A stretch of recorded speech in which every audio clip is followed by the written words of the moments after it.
जंगल में एक पेड़ पर चिड़िया का एक घोंसला था। एक नन्ही चिड़िया उसमें रहती थी। एक दिन कहीं से एक कौवा उड़ता हुआ आया और चिड़िया के घोंसले के पास बैठ गया। उसने चिड़िया से प्रेम से बातें की और दोनों में मित्रता हो गई। उस दिन के बाद से कौवा रोज चिड़िया से मिलने आने लगा। दोनों ढेर सारी बातें करते और एक दूसरे के साथ समय व्यतीत करते। कई बार वे भोजन की खोज में भी साथ साथ जाते। एक दिन कौवा और चिड़िया भोजन के खोज में निकले। उड़ते उड़ते वे एक गांव में पहुंचे। वहां एक घर के आंगन में चटाई पर लाल मिर्च सूख रही थी। जब कौवे की दृष्टि लाल मिर्च पर पड़ी तो वह चिड़िया से बोला, देखो देखो लाल मिर्च। दोनों नीचे चटाई के पास आकर बैठ गए। चिड़िया बोली, चलो एक प्रतिस्पर्धा करते हैं।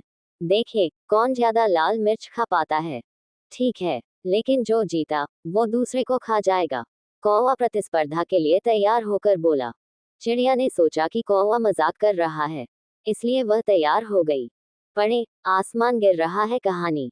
दोनों ने लाल मिर्च खाना प्रारंभ किया।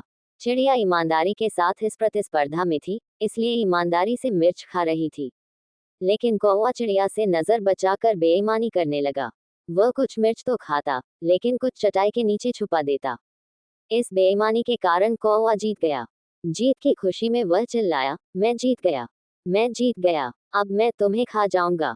कौवे की बात सुनकर चिड़िया बहुत दुखी हुई। वह तो कौवे को अपना मित्र समझती थी, लेकिन कौवे ने अपना असली रंग दिखा दिया था। कौवा चिड़िया को खाने के लिए उतावला होने लगा। तब चिड़िया बोली, ठीक है, तुम मुझे खा सकते हो, लेकिन मुझे खाने के पहले अपनी चोंच धोकर आओ। पता नहीं तुम क्या क्या खाते हो और तुम्हारी चोंच बहुत गंदी रहती थी। कौवा चिड़िया की बात मान गया और उड़कर नदी किनारे चला गया। जब उसने नदी से पानी मांगा तो नदी बोली, मैं तुम्हें पानी देने को तैयार हूँ, लेकिन पहले एक मटका लेकर आओ। उसमें जितना चाहो उतना पानी ले जाना। कौवा उड़ता हुआ कुम्हार के पास गया और उससे मटका बनाने को कहा। कुम्हार बोला, मैं तुम्हारे लिए मटका बना दूंगा, लेकिन उसके लिए मुझे मिट्टी की आवश्यकता होगी।